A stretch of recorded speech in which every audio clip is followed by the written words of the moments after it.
Yes, ma'am, and then you after, but the woman behind. Yeah, basically I wanted to ask you, you were saying about playing fair.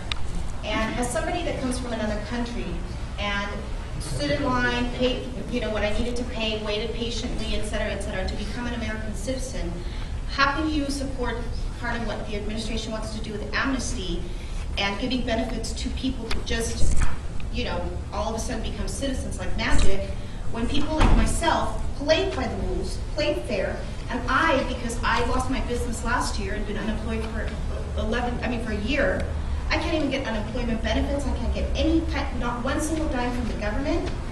And then you're going to support amnesty. And just super quick, before you answer that, I'd like to give you this. You did ask on the House floor who Campaign for Liberty is. I am Campaign for Liberty, so here you go.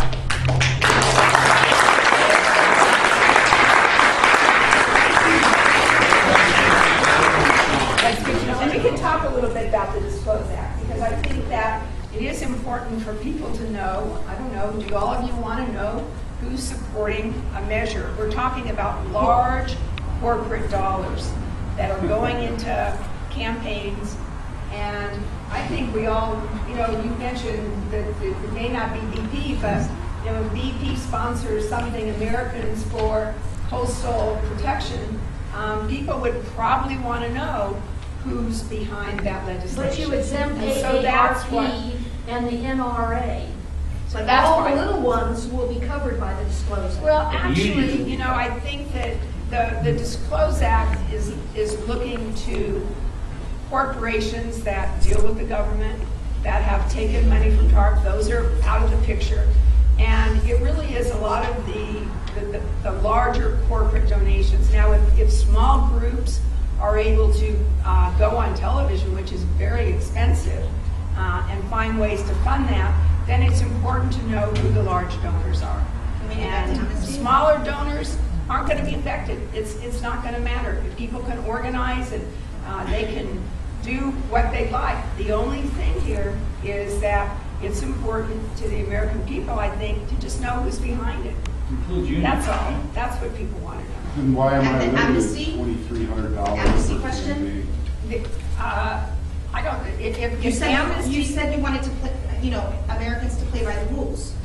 So why I absolutely supporting legislation that's That was not 5 minutes following? ago. She's changed her mind. Any piece of legislation that moves through on immigration, whatever comprehensive, whatever, is going to have very strict play-by-the rules behind it.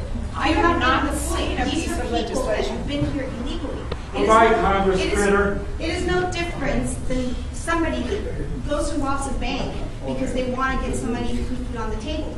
It's illegal. So why do we use the excuse that, yes, it is. Why do we use the excuse that if somebody comes here illegal because they want a better life for their family, how is that different than robbing a bank to put food on the table? There's no difference. So why do you support one and not the other? Then let's everybody rob banks. I can rob a bank right now because I need the money. A real piece of legislation come through of late. I'm not sure that we will see one actually this year. What's Today, important tomorrow, or is never. It's wrong. that It's wrong because rules it's not are playing by put the into rules. It's not playing by the rules. Yes, sir.